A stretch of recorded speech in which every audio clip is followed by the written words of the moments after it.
मैं तुम्हें अपने पूर्व चरित्र को बताता हूं। देवर्षि नारद जी कहते हैं ये पिछले कल्प की बात है, युग की नहीं, कल्प की बात है। मुझे तीनों काल का ज्ञान है।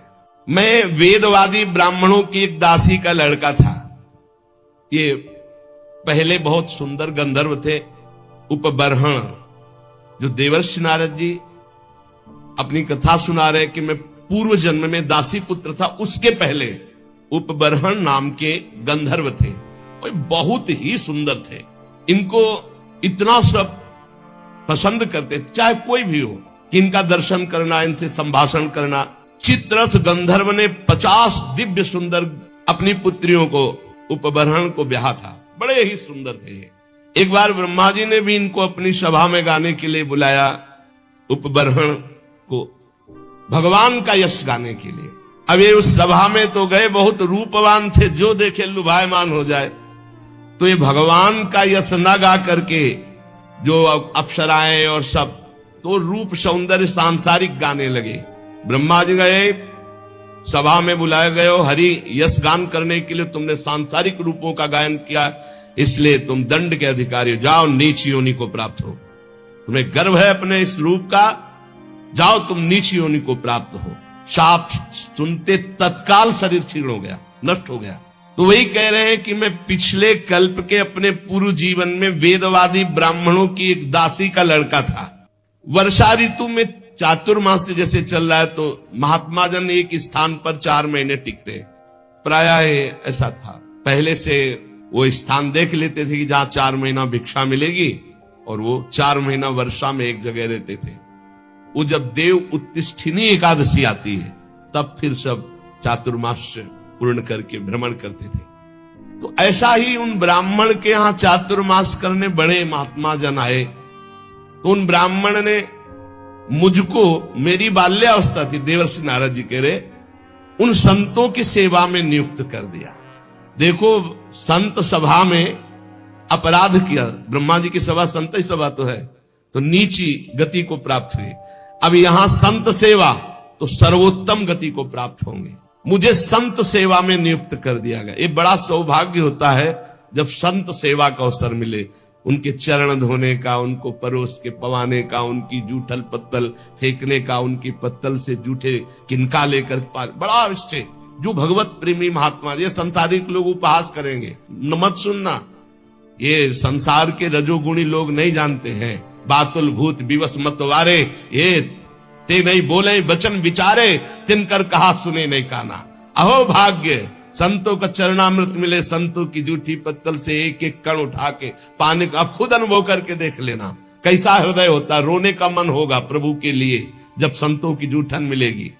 यद्यपि मैं बालक था, पर मैं संतों के सामने बहुत सौम्य होकर रहता, चंचलता नहीं करता। बालक था इसलिए हमारी इंद्रिय विषय भोग संबंधी कोई चेष्टा ही नहीं थी, और खेल कूद में मेरी रति नहीं थी। तो संत मुझे बहुत पसंद करते, क्योंकि शांत भाव रहना, उनकी आज्ञा में रहना, उनकी सेवा में। तो सब संत हमें सेवा देते, ए पानी ले आ, ए ऐसा। मेरा शील स्वभाव देखकर समदर्शी सब संतों ने हम पर बड़ी कृपा की। मुझे संतों की जूठी पत्तल फेंकना, उनके पात्र मार्जन करना, और उसमें लगा हुआ जूठन निकाल के एकत्रित करके खाना। इससे क्या हुआ? भुंजे तद पास्त किल्विषः, जितने पाप थे सब भस्म हो गए। ये बड़ी बात है। सब जनों को यही समझाते, जबरदस्ती आ गए, चलो संत सेवा में, चलो संत सेवा करो, चाहे आपको दोना पत्तल फेंक, कुछ भी करो। संत आ रहे हैं, आप इत्र छिड़को। संत आए, उनके चरण धो, एक रुमाल से पूछो, एक उनकी आरती करो, एक चंदन लगाओ, बैठा लो, भगवान की तरह उनको पवाओ, और जब पाके चले तो उससे जूठन उठाओ, एक एक किनका उठाकर एकत्रित करके पाओ। तो कह रहे, सत्कृष्ण भुंजे तद पास्त किल्विषः, सारे पाप भस्म हो गए। जो बर्तनों में, पात्र में लगी हुई जूठन होती, उसको एकत्रित कर लेता और एकांत में उसे पाता, तो भगवान के लिए रोना आता, हृदय से सारे पाप नष्ट हो गए। अब तो रोज यही सौभाग्य मिलता, चातुर्मास भर संतों की कथा सुनना, बैठकर उनकी जूठन पाला, उनकी सेवा करना। तो मेरी भगवान श्री हरि में अपार रुचि हो गई। रुचि, पूरा जीवन व्यतीत हो जाता है। उद्देश्य श्री भगवान भले हो, लेकिन रुचि भोग रहती है। रुचि संसार रहती है, रुचि भगवान में हो गई। ये संतों का जूठन, संतों के वचनामृत श्रवण का। प्यारे व्यास जी, संतों के संग में जब भगवान की लीला कथा होती तो मैं एकाग्रता पूर्वक सुनता और रोता, क्योंकि हृदय पवित्र हो रहा है। मेरी भगवान में अपार प्रीति होने लगी, भगवान में रुचि, महात्माओं की सेवा से मेरी बुद्धि भगवान में अचल हो गई। ये बहुत बड़ी बात, बुद्धि का भगवान में अचल हो जाना। अब उस बुद्धि में शुद्ध ज्ञान जागृत हुआ। बालक ही है अभी, ये संपूर्ण संसार असत है, ये ब्रह्म स्वरूप में कल्पित है, ये सत्य नहीं है।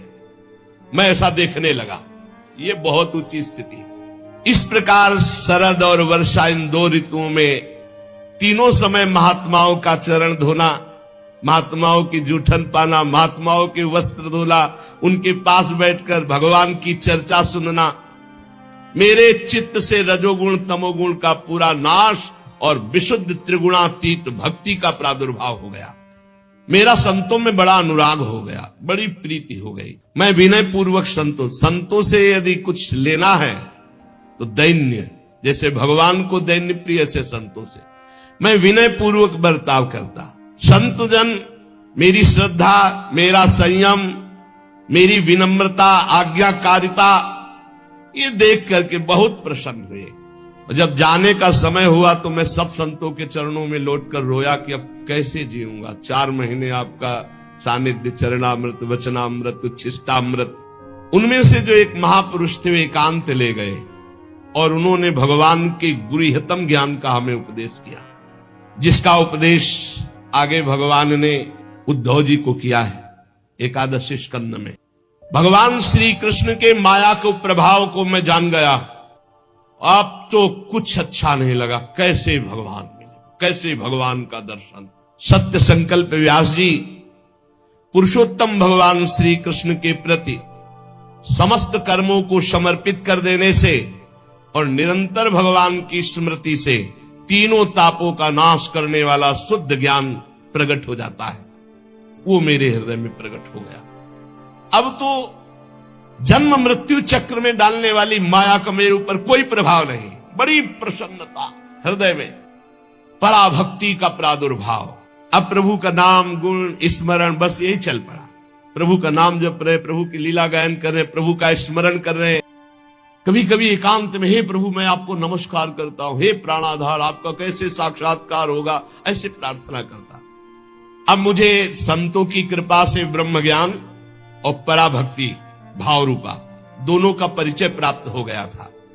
व्यास जी ने कहा, नारद जी जब वो ज्ञानोपदेश देने वाले महात्मा जन चले गए तब फिर आपने क्या किया? उस समय आपकी अवस्था तो बहुत छोटी थी, फिर आपने अंतिम समय शरीर कैसे परित्याग किया?